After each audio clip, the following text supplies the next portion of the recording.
Hello everyone, my name is Amy, this is the Opinionated Woman, and welcome to my channel. Welcome to a special reading vlog that has been so long in the making for me. Finally, I am reading South African authors, just South African authors. I'm so freaking amped. This is my stack of books. Ta-da! I'm not reading all of these in this vlog. That would be way too long. I've separated it into two so that I have equal parts like new and old in both, and make sure that there's like a race rainbow happening. But the three books that I'm going to be reading for this vlog are, I'm going to be starting off with Dreaming in Color by Uvile Ximba. I'm sorry, I cannot do the X click. I click like a white girl, and I'm sorry. And this is from a written by a lesbian author. She is so cute. Oh my goodness. Hello? So cute. And it's set during the Rhodes Must Fall movement, which is something that happened here where people basically wanted to do the tearing down of the statues like they did in the US of a horrible colonizer here. Fully support it. But yeah, I'm super interested to see. It's very, very short, but it came recommended to me and I bought it for myself for my birthday. So I'm really, really amped to try this one. Next is a book that I have heard of for a while. This is because Dreaming in Color is a new release. This one is a backlist one, and this is Midwinter by Fiona Melrose. Fiona Melrose is from Joburg, which is where I'm from, and the book that I have read of hers, it's back there, right there, is Johannesburg. That's set in Johannesburg, obviously, and it's all about like a certain event happening around the day that Nelson Mandela died. This is different. This is set, I think, in Suffolk. Yes, it's set in Suffolk, but she's a South African author nonetheless. But there's also, excuse me,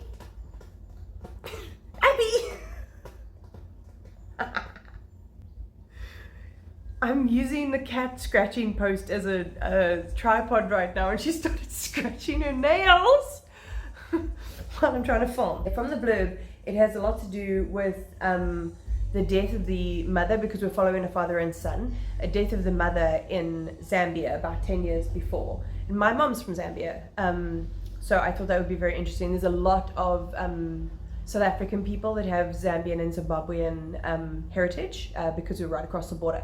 So yeah, I'm interested to read this one. Fiona Melrose is white, just in case you wanted to know. And then the final one, I did a whole vlog about going to the release of this. This is How to Be a Revolutionary by C.A. Davids. I talked a little bit about it in there. I picked this one up just before my birthday. I shouldn't have bought myself another one, but I did, and I got it signed, which is really sick. This is about a South African who moves to China and the relationship that she develops with her upstairs neighbor Zhao. Yes. So there's a lot like set in Joburg. I think there's parts set in Cape Town. There's parts set in Shanghai. And there's something to do with Langston Hughes, which is a famous American author. He's somehow woven into this story. I'm not even quite sure how they've done it, but I'm interested to get into that. That's going to be the final book that I'm going to read. So I'm really excited to get into this vlog. It's one that I've been saving up books for a while, because I had some books and then I realized that both authors, like two of the three authors, were white, and I'm like, nah. This is not reading in an inclusive and like realistic manner. South Africa is not built that way, you know. So I've made sure that I have like a good blend. I think, oh, there's actually, that's so funny. There's a white, colored and black author in both of the reading vlogs that I'm going to be doing, because this other pile is going to be going to the other reading vlog. So we've got a little rainbow, and oh, that's something else that I wanted to cover in this vlog. When I say colored, I'm not being an outdated racist person. In South Africa, we have a race of people called colored people. If you want to wiki it, it's there. It's the Cape Malay people, basically.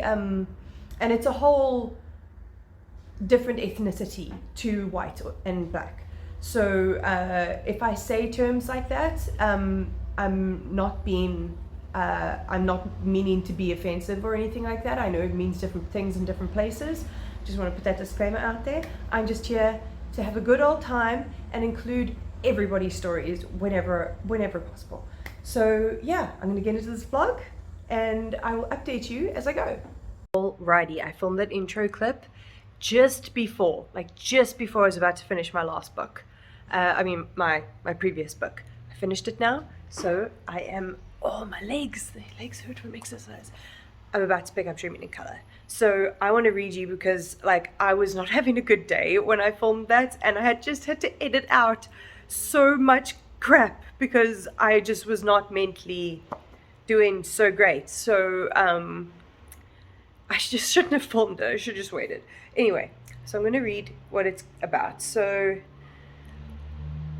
as students at university in Makanda during the Rhodes Must Fall campaign, Langa and her lover Kwezi have a passionate and complex relationship. Puzzling gaps in her memory haunt Langa, which means sun, by the way, which is a beautiful name. Yet her dreams are vivid with colors and symbols that hint at a nightmare, forgotten violations and losses. Oh, hectic. So many secrets, and Langa has had enough of secrets and silences. Who can she turn to? Her mother, her grandmother Kwezi, or herself? Dreaming in Color is Langa's story of coming out to herself, of discerning the history behind the closed door of conscious memory. Hectic. That sounds... Okay, I just got sold this as a South African lesbian novel. I wasn't 100% sure. I just trust the person who recommended it to me. And it sounds really beautiful. Oh, I can't wait to dive into this. I do not have a very work-heavy day, which is very stressful. So I might give myself time to read a little bit of this and treat myself. So yeah, I will let you know when I'm halfway because this book is so tiny. Good morning. Is it a reading vlog of mine if I don't do at least one update in my pajamas, especially in my Twilight t-shirt? I don't think so. Okay, so I got into Dreaming in Color last night. I am almost halfway through because obviously very, very short, but also so easy to read. Oh my god. Imba's writing is so... it's beautiful and lyrical, but really easy to read and has really good dialogue. Because I found that I have been reading recently on audio for some reason, a couple of audiobooks that just didn't have very good dialogue, very much a let's say a thought and then there's lots of or let's say something to the person, and there's a lot of internal exposition. This has actually got some back and forth, and she writes really beautifully about the intimacy between two women, and it's just, if you are a person, if you are a woman-loving woman or an NB-loving woman, it just makes so much sense. The tenderness and the different touches and the way she describes the feelings between the two of them, as well as the physicality between the two of them, is so beautiful. It's so well written, and it makes my single ass be oh, it sounds so nice. Another thing that it does tackle, that is quite a big issue, is the fact that Langa is out and her family accepts her, but Kwezi isn't. She tried to come out to her parents and it did not go well, very much people praying over you, and that's the thing, is that it does happen quite commonly. And obviously Kwezi's story is very, is a lot of people's stories, especially a person of color, especially in South Africa, well, especially a person of color, not necessarily South Africa, because South Africa is quite progressive when it comes to queer things, but that doesn't mean that the people in South Africa within these different cultures are as progressive as the country is, if that makes any sense.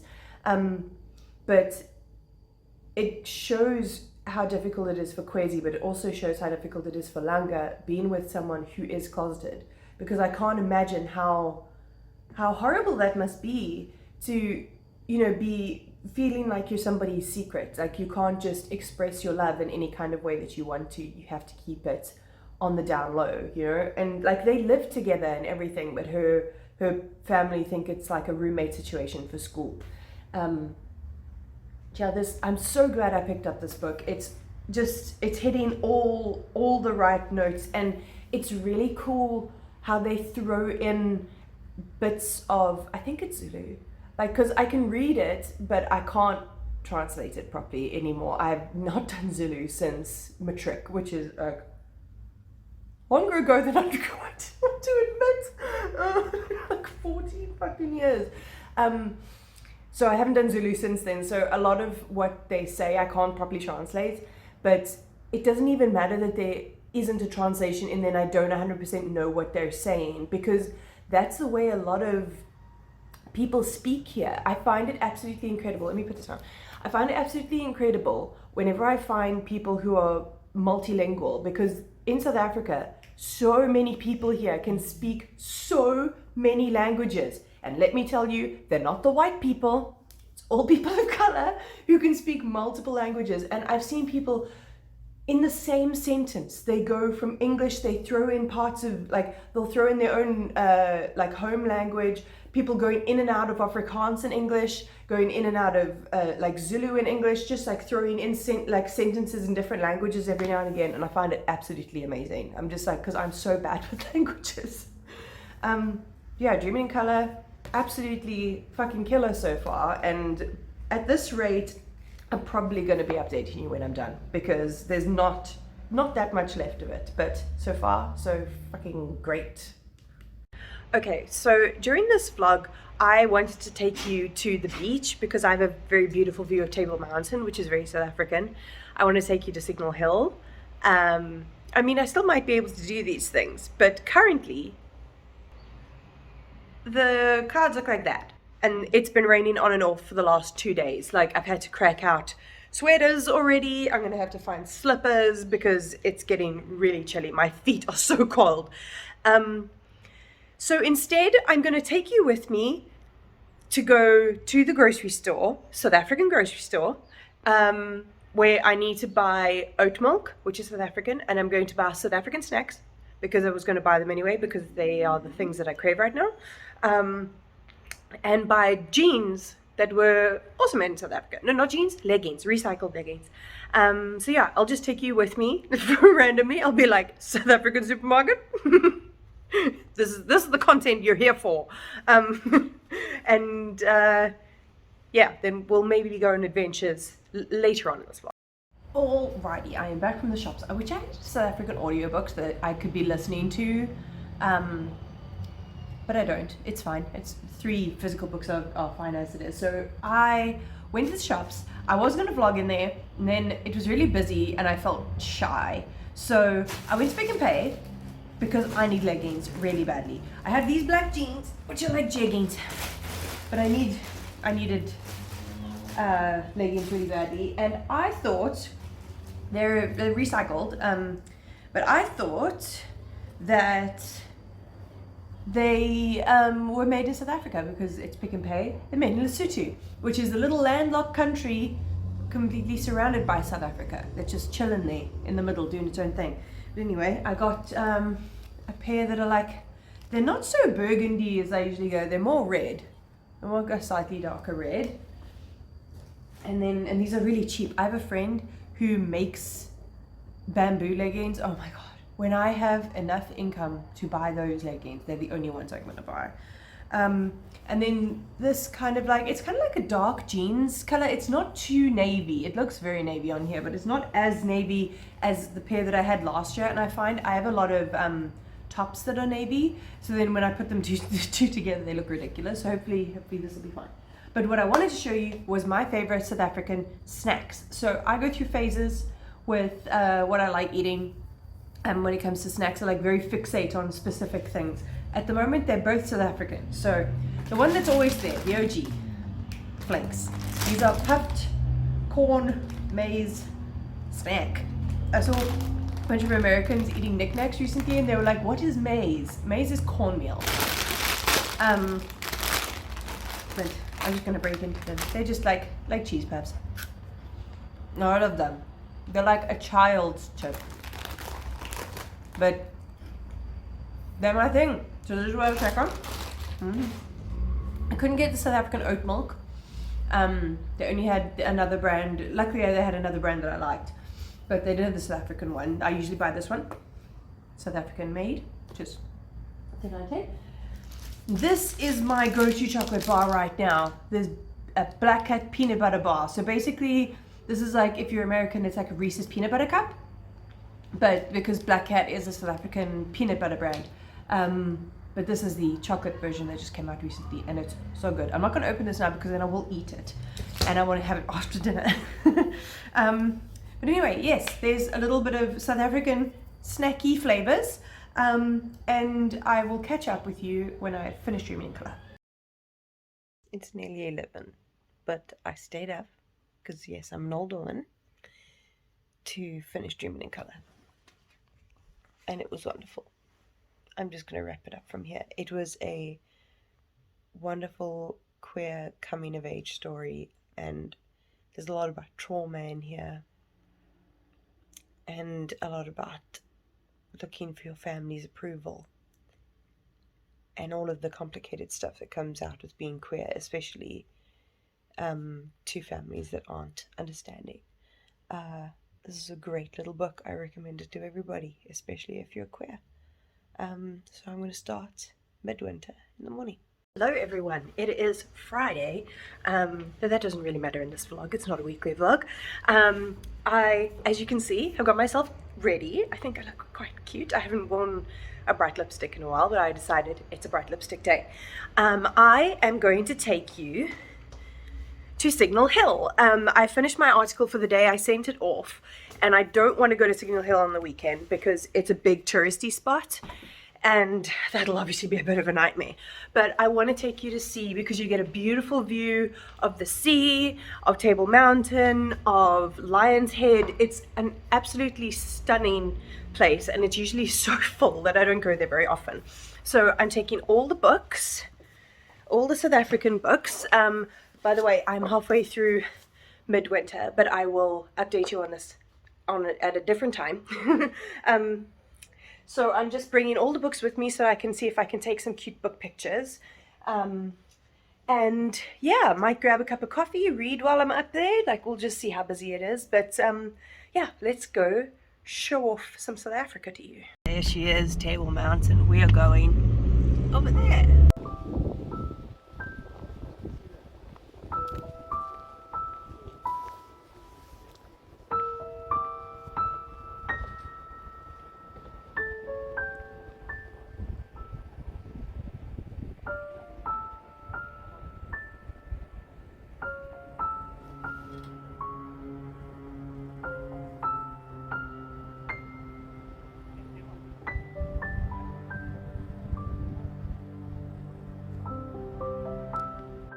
It has been such a long time since I've been up here, holy shit, but it is just so beautiful. It's just sea as far as the eye can see. And then over there, let me show you. So that there's Robben Island, where Nelson Mandela was in jail. It looks so poxy tiny from here. Onto the Table Mountain side, and I will show you.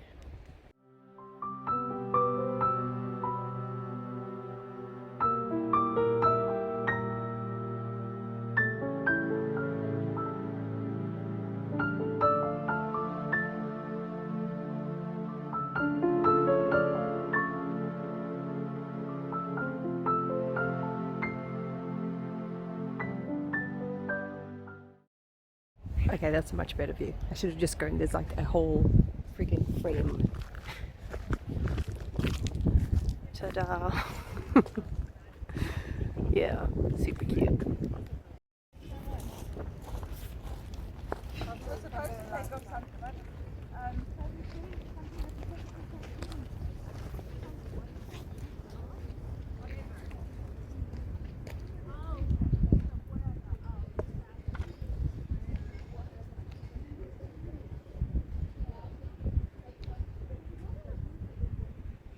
about coming to touristy places is that when you have equipment like a gimbal and a stand and a whole thing like I've got set up right now, people don't look at you as weird. But I am getting much more used to vlogging in public. So I'm sitting down with Midwinter with this fucking view. Like, this is reading, baby. This is Friday afternoon. Like, hell yeah. I'm so glad I decided to do this for this vlog. So I just want to talk about Midwinter a little bit. So basically they were in Suffolk, they moved to Zambia, they had a farm, and the mother was killed there. And then they moved back to Suffolk. They're both still farm workers, the father and son, Landon and Vale. And there's a lot of animosity between the father and son. There's like a lot of anger within both of them. I think there's a lot unsaid about what happened to the mother and the effects that it had on both of them. So it's a lot to do with these two men and their internal workings and their relationship with each other, and it's really well written so far. So I'm just going to carry on reading while I drink my coffee. This is great. One more stop off. I have to show you my city. Get out. So there's the harbour. And this is the Cape Town CBD. This is the entire city, all in one bowl. This is why it's called the city bowl. It literally dives under and comes back up again. Devil's Peak, Table Mountain, and Lion's Head. And then when you go that way, it's these mountains called the 12 Apostles. And those towers there are called the Tampon Towers. Obviously, you can tell why. And I live far away. I'm not going to show you where, just in case there are creepers. Just wanted to show you that last little bit. This vlog is going to look very pretty. I'm very proud of myself. It was also really lovely. Oh, there's a cute couple making out by the pretty view. How nice for them. Yeah, I think I need to do stuff like this more often anyway, and I am starting to be way more comfortable doing stuff by myself. So just doing stuff like this, like going to do a nice thing in your own city, that's one thing that I'm grateful for the vlogs for, is because I'd be like, okay, I want to make this vlog more interesting, what should I do? And then I end up giving myself a good experience for the vlog, but actually it's also for my brain. So yeah, I'm gonna head home. Starting to edit the footage from today because I'm excited to see what I got. But I also have to say that the reason that I'm being inspired to go to different places now is definitely from people like Books and Lala, Kayla. The way that she does her vlogs, especially her like childhood favorites vlogs. Oh, sorry, I got the hiccups. She does her childhood favorite vlogs. She goes back to her old schools, you know, she goes back to like places that were important to her, and it makes those vlogs, like I will sit and watch an hour-long vlog to get that kind of vibe, you know, so like that's sort of what I'm trying to go for. So yeah, I'm just trying to emulate a master. And with that, book number 2 bites the dust. I just finished Midwinter. I've had a very, very lazy like Sunday, so I was like, I'm going to use this time to finish this book. And I'm really glad I did. This book is a lot about like, it's quiet, and I love a quiet book. If you don't like, oh, I got the hiccups again. Why do I always get the hiccups when I'm on camera? If you like books that are character focused, this is it. And I will always pick character focused over plot. And though it, not to say that this doesn't have plot, it's a lot to do with grief and guilt and unsaid animosities and what happens when you let them fester. And I thought it was really delicately done, really, really delicately done. And that means that I'm going to start How to Be a Revolutionary this evening. Very exciting. Well, last book of this vlog. I'm all glitzed up and ready to go to film a crafty reads, but I wanted to show you that I started reading How to Be a Revolutionary last night, and I was reading it this morning. It's mostly set in China so far, So our main character, what's her name? Beth. um, she starts a friendship with the guy who lives above her, Zhao, and I expected him to be younger, but he's actually like a grumpy old man. And they go on walks together, and I find the connection between the two of them and him trying to show her like his Shanghai is really interesting. But I'm not that far into it, so I'm not going to get too into that. I honestly just needed to film a clip looking like this because I don't look like this often. Hello there. I have been reading How to Be Revolutionary because it's load shedding, so I can't get any of my editing done or any of the stuff that I usually get done because there's no power. So I've been reading this, and I'm kind of interested because of how short it is. I've only got like 100 pages left, and there's so many points of view. There's Beth in Shanghai, like currently, and then Zhao in his hometown currently, and then we've got him from the past, and then there's parts of Langston Hughes's letters to Richard Reeve, or like allegedly to Richard Reeve. I'm kind of confused as to how they all link together. Like there's a lot of like history that we're getting told, especially to do with, I suppose, the similarities between a lot of these different people, where Langston Hughes tells a story about getting called in by the government because they thought he was a communist, and then Beth experiences racism. Like she's talking, like there are parts of her story that are told from before apartheid ended, and then in China they talk about how you're not allowed to look up like the date of Tiananmen Square. You're not allowed to look up the word Tiananmen Square. And all of those things seem to be coming together. It's hard for me to say it without spoiling it, but basically, like what they said at the book launch as well, is that this is not about how to be revolutionary at all. They said there was quite some debate about the title, and personally, if I hadn't been recommended this, I wouldn't have gone for it because I'm not a huge fan of the title. I actually thought it was nonfiction when it was first recommended to me.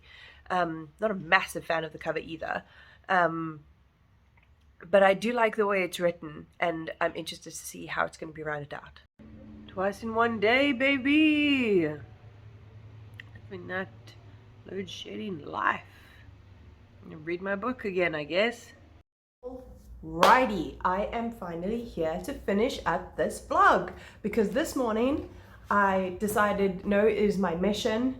Like, I will not get up off this couch until I have finished How to Be a Revolutionary by C.A. Davids. And I have finally done that. And right towards the end, it finally came together in my brain what this book, I mean, I don't know if that's what it was trying to say, but it's something that it said to me. So while they may not be revolutionaries in like a really big sense, they are doing some actions that are rebelling against certain powers. Within China, there's obviously, like, you're not allowed to search certain things, you know, there's not freedom of speech. So there's almost an ominous aspect that happens to this once a certain event happens, and you get this almost like 1984, like I feel like I'm being watched vibe because of the government, and that fucking terrifies me. I don't know if I could be able to live in a country like that. It's very scary. But then we also get Langston Hughes's letters where he talks about, he's a black man in America, and he's talking to Richard Reeve, who was a black writer in South Africa, who I realized after going to this whole release and everything, they talk about Richard Reeve often, who's a South African author. And I've read his like most famous book. We read it in school, Buckingham Palace District 6, and I then went on to live in District 6 when I first moved to Cape Town, which was mad. But yeah, there's also parts set during the Truth and Reconciliation Commission, which happened after apartheid, and Beth really gets to tell the story of her best friend and their actions during apartheid, they're kind of like fighting back. So everybody is being revolutionary in their own sort of way, in their small acts, and the determination not to be completely smothered by circumstances. It's a very hard book to talk about, so I really am struggling, as you can tell, to put this into words. But I did enjoy it, and this whole vlog has been such a treat. Like, I've not read this many South African authors, I don't think, ever, in one go. I think I've read one here and there, but not this many in one go. And it's so wonderful being able to take in stuff from my own actual country, because we have so much good shit here. And these books have all been great. I enjoyed all of them. I think Dreaming in Colour was probably my favorite. And I also have another 3 South African books stored up ready for another South African reading vlog that I'm going to be doing. So hopefully we can carry on exploring these together, finding new books, and I can hopefully spread the word about some South African authors that we should all be reading. So yeah, if you did like this kind of video, let me know. I enjoyed filming it, so I probably will do it again. But yeah, give me some feedback down below. If you have any South African authors, South African books that you really love, please put those down below. I have a whole section on my story graph just for those recommendations. And if you did like this video, give it a like, comment, subscribe, etc. Tick my bell for notifications, and check next time.